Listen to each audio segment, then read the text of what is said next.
You know that feeling, right? You're holding a lab report and your heart's pounding a little. And for just a second, you think, can I really trust this piece of paper? Well, today we're going to pull back the curtain and show you the incredible and mostly invisible systems that are all designed to make sure the answer to that question is a confident yes. Look, feeling anxious is totally normal. I mean, you send a part of yourself off to this, black box of a lab and you just get a number back. How do you have any idea if it's right? Could a mistake happen? Yeah, of course it could. But what's fascinating is the entire world of checks and balances built to catch those mistakes before they ever get to you. And that's exactly what we're going to unpack. Okay, so this is where it gets really surprising. If you had to guess where lab errors happened, you'd probably point to the giant, complicated million-dollar machines, right? But look at this. The vast majority of errors, we're talking a huge chunk, happen in what's called the pre-analytical phase. That's everything before your sample even hits the machine. Things like labeling the tube, how it's stored, how it's transported. This right here tells you that trusting a lab test is about so much more than just the fancy equipment. So to really get how labs build that trust, we're going to walk through these layers. First, we'll break down the difference between quality control and quality assurance. Then we'll get into what makes a lab the gold standard. After that, we'll see how they literally plan for the worst. And finally, we'll talk about the most important part of all, the human element. All right, let's start with the foundation. We're going to tackle two terms that sound similar but are worlds apart: quality control and quality assurance. Just think of it as the daily check versus the master plan. So quality control, or QC, this is the hands-on stuff. It's happening right there at the lab bench, every single day with every batch of tests. The chef analogy is perfect. The chef is constantly tasting the soup as it's cooking, right? Is it too salty? Does it need something? QC is just that, checking the results in real time to make sure everything is spot on. And that's the whole point of QC. It's basically a super sensitive alarm system. Labs run control samples with known values, and they use these complex statistical rules, they're called Westgard rules, to monitor them. The second a control value drifts even slightly off course, alarms go off, everything stops, and not a single patient result goes out the door until they figure out what went wrong. It nips problems in the bud. Now, quality assurance, or QA, that's a whole different beast. It's the big picture. If QC is the chef tasting the soup, QA is, well, it's everything else. It's the master recipe that every cook has to follow perfectly. It's the strict rules for kitchen cleanliness. It's the training plan for all the staff. QA is the proactive, overarching system designed to stop errors from ever getting into the soup in the first place. So let's just put it side by side. QC is reactive. It finds the mistakes on the production line. QA is proactive. It designs a better production line to prevent mistakes. See the difference? And you absolutely need both. Having one without the other, well, it's like having a race car with a powerful engine but no brakes. It's just not going to end well. Okay, so a lab has its internal stuff sorted out. Their QC is tight, their QA is robust. Fantastic. But how do they prove that to you, to your doctor, to the rest of the world? Well, that's where the gold standard comes in. This is called accreditation, and honestly, the best way to think about it is like a Michelin star for a laboratory.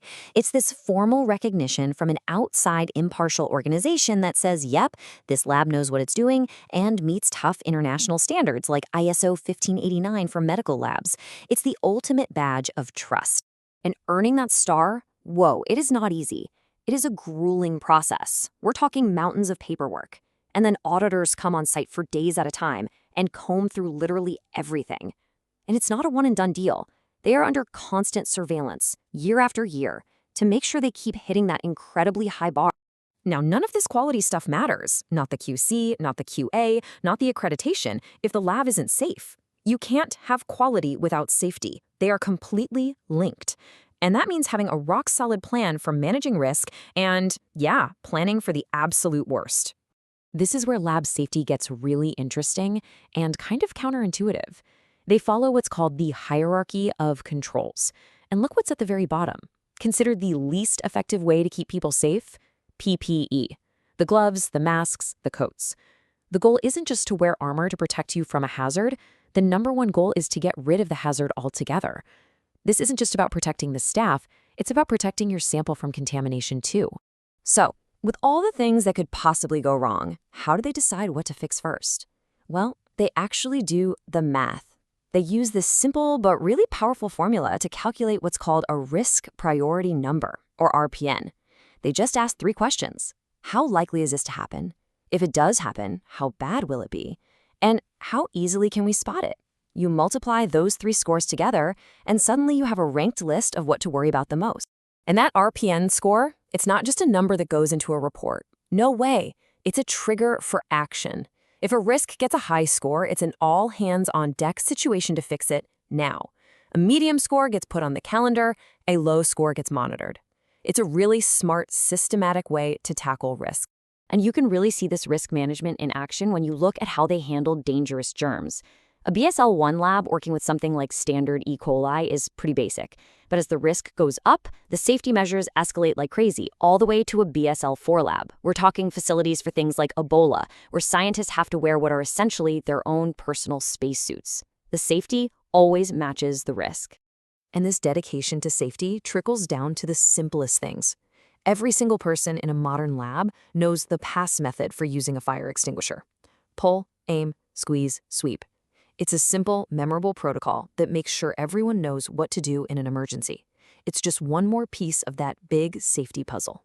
Okay, so this brings us to the final, and you could argue the most important layer of all, because you can have the best machines, the best rules, the best safety plans. But at the end of the day, it all comes down to the actual human beings doing the work. So how do you make sure that people are as reliable as the process? Well, you test them constantly. And I don't just mean a written exam. A supervisor will literally watch them perform a task. They'll review their records. They'll give them blind samples where they have to get the right answer without knowing what it's supposed to be. They'll even throw them curveballs like, hey, the machine just broke. What do you do? And this is not a one-time thing. Not even close. You get assessed when you're hired, twice in your first year, and then every single year for your entire career. It is a continuous, documented promise that the hands touching your sample are skilled, capable, and competent. So, after all that, let's bring it back to a single number, 99.7%. Remember those statistical control charts from the beginning? In a process that is perfectly under control, 99.7% of all the data points will fall within a very, very tight and predictable range. This is the statistical goal. This is the mathematical proof of near-perfect consistency that all these systems are trying to achieve.